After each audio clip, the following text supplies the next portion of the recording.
Hello friends, welcome to YouTube channel Electronics for You. Friends, in this video I will explain how to find transfer function using signal flow graph.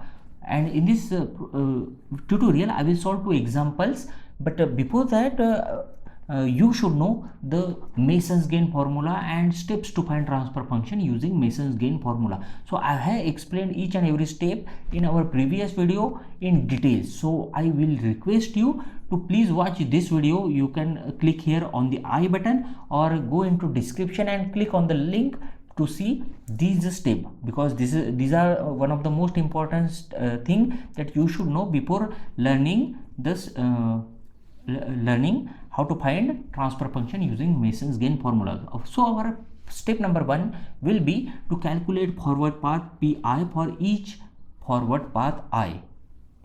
Then step number 2 is to calculate all loops transfer function. Then considering non-touching loop 2 at a time. Then considering 3 non-touching loops at a time, and so on. 4 non-touching, 5 non-touching.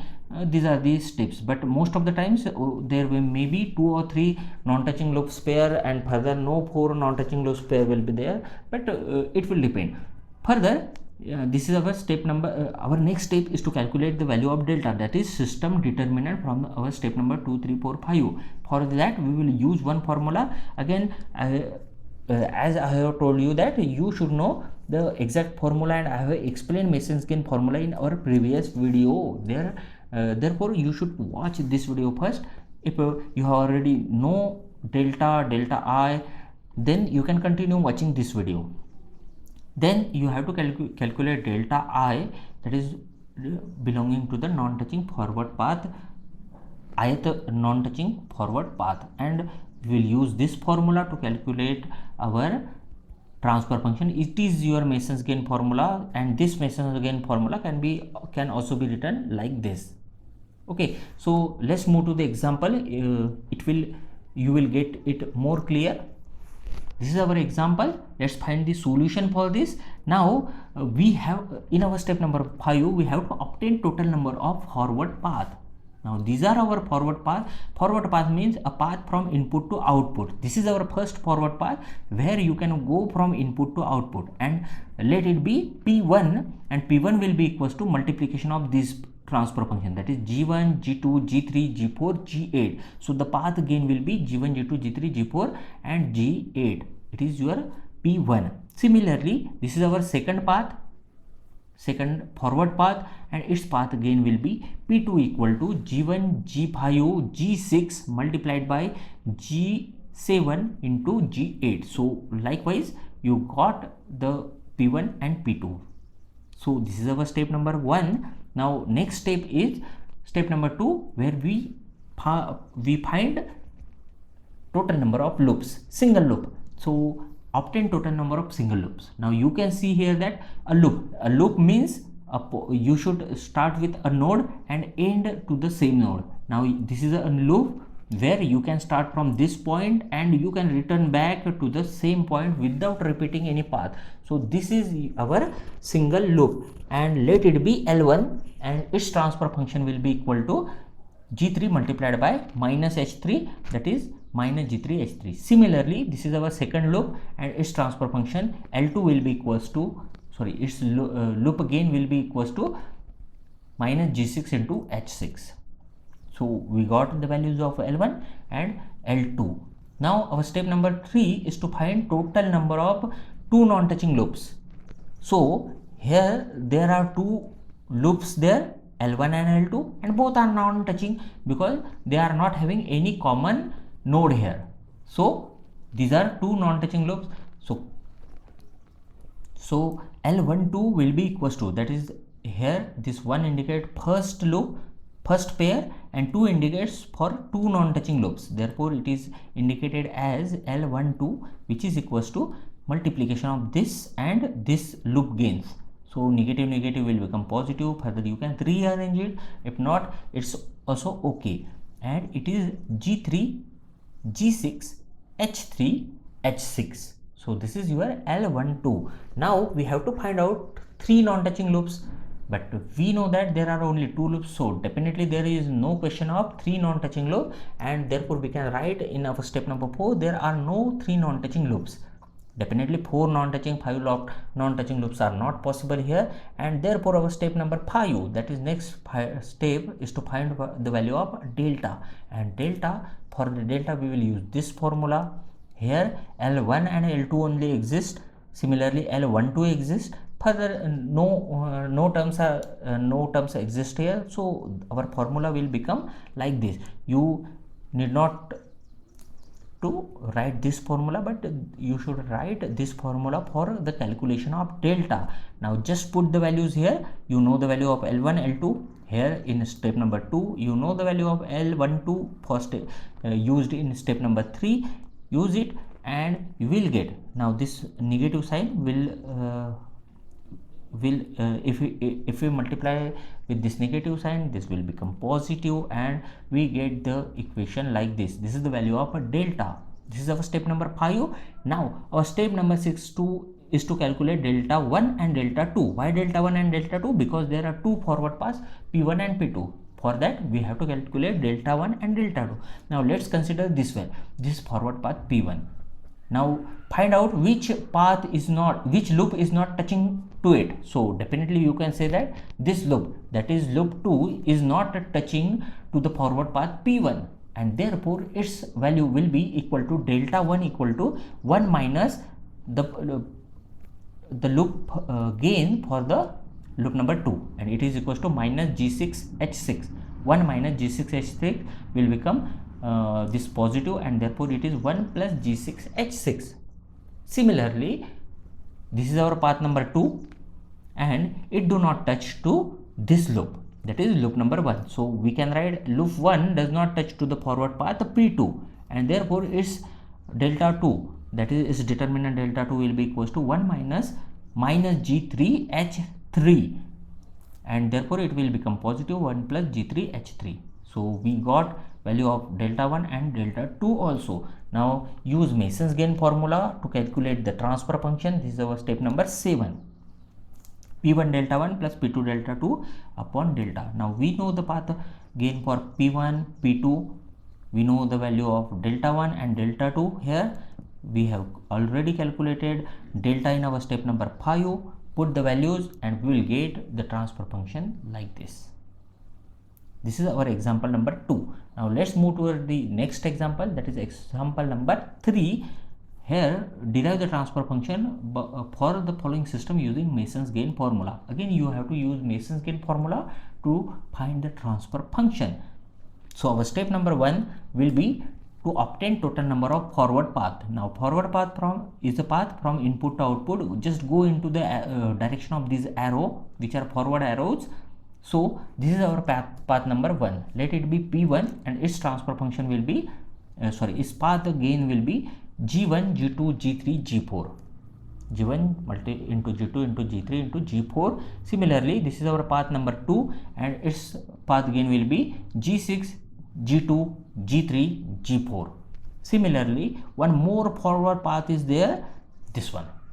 You can move like this. This is path number 3, P3, and its transfer function is G1 into G5 into G4. Similarly, this is our last forward path, path number 4, P4. Its transfer function is G6, G5, G4. You can rearrange these terms if you wish. If not, it's okay. This is our step number 1. Now let's move to the step number 2, where we will find number of individual loops. Now there are many loops inside this diagram. Let's see the first loop. It is very clearly visible. This is this loop. Let it be L1, and its transfer function will be equals to multiplication of these two terms, that is minus G1 into H3. Similarly, this is our loop number 2. Let it be L2, and its loop gain will be equals to multiplication of G2, G3, G4 into minus H2, and therefore it will become minus G2, G3, G4, H2. Similarly, this is our third number loop, loop 3, and its multiplication is minus G6H3. L3 is equals to minus G6H3. Similarly, one more loop is there, which is also clearly visible, this one. Okay, and its transfer function, its loop gain will be equal to minus G5 G4 H2, minus G5 G4 H2. And one more loop is there, which is very small. It is also known as self loop, H1. Its transfer function is negative H1. So L5 is equals to minus H1. These are our 5 loops, L1 to L5. So this is our step number 2. Now let's move to step number 3, that is to obtain total number of 2 non-touching loops. Now we will find 2 non-touching loops. Now you can see that in non-touching loops there should not be any common node. Okay, so see here that this is our loop number 1 and this is our loop number 5, that is self loop. They are not touching to each other because they are not having any common node there, and therefore it's let it be L12, and its loop gain equals to multiplication of L1 and L5, and therefore it will become positive, and its loop gain will be equals to G1 H1 H3. Similarly, we have to we are having this loop, that is loop number 3, which is not touching to the self loop, and therefore again we have to multiply its transfer function, and we get G6 H1 H3. This is L22. Here this 1 and 2 indicates the number of loop and 2 indicates the number of pair. So it is 2 non-touching pairs. So third one is also there. This loop does not touch to this one. This self loop does not touch to this path also, and therefore we get L32 equal to multiplication of this, that is L4 and L5, and we will get G4 G5 H1 and H2 here. So we obtain here 3 pairs of 2 non-touching loops. Now you can see here that this loop is actually touching to every loop except this self loop, and therefore in step number 4, while finding 3 non-touching loop, actually it is not possible because this loop is actually consisting touching 4 loops except this one. So there are no 3 non-touching loop pair. So this is our step number 4. Okay, now let's move to step number 5. It is to obtain delta. Find the value of delta by using this formula. Now we know that we are having 5 loops there. We are having 2 non-touching loop pair, and there are no 3 non-touching and 4 non-touching loop pair. So this formula can be written like this, and if we put the values there, this negative sign will make these terms as positive, and we will get delta as this one. This is our final value of delta. Now our step number 6 is to find the delta 1, delta 2, delta 3 and delta 4, because we are having 4 forward paths, so we will have 4 delta. Now let's find delta 1. So this is our path number 1. Now which loop does not touch to this path? So you can clearly see that each and every loop is touching to the same forward path, because this forward path actually consisting of all the loops or all the nodes are there on this path. Therefore the value of delta 1 will be equals to 1 here, because all the loops touch to the forward path P1, and here its formula is 1 minus non-touching loop. So here no non-touching loops are there, so it is 1 minus 0. So delta 1 is equals to 1. Similarly, this is our path number 2, and again this loop is this path, all the loops are touching to this path, and therefore delta 2 is also equals to 1. It will also equals to 1 minus 0 equals to 1. Now let's see that this is our path number 3, and this self loop does not touch to this path. So here our formula, again it will be 1 minus non-touching loop. Its non-touching loop is minus h1, so minus h1. 1 minus h1 will become positive, and it is 1 plus h1. So this is our value of delta 3. Similarly delta 4 will be there, and again this value is not this loop is not touching to this forward path, and therefore our self loop L5 does not touch to the forward path P4, and therefore formula for delta 4 will be equals to 1 minus h1, which will become 1 plus h1. So now in step number 6 we know the value of delta 1, delta 2, delta 3 and delta 4. Just put these values in our this formula there. We know the value of P1, P2, P3, that is path gain for forward path 1, 2, 3 and 4 respectively. We know the value of delta, we have calculated in our step number 5. Just put the values and we will get this answer. So this is our final answer. I will explain one more example here of the signal flow graph. So keep watching. And friends, if you like this video, please subscribe our channel and press the bell icon for notification, and like, comment and share. Thank you.